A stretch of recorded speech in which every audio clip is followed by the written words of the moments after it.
দাদা বেলুন কত করে বেচছো? বেলুন কত করে বেচছো? 1000 টাকা। হাওয়া কত? হাওয়া দারু 5000 টাকা। কবে থেকে ব্যবসা করছো আপনি? তরকারি আনলিমিটেড দিচ্ছ?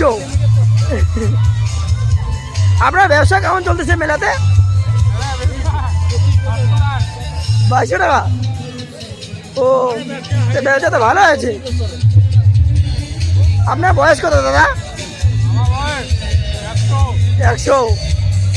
আপনি এখনো ছেলেই আছেন। বিয়ে শাদী কটা করছেন?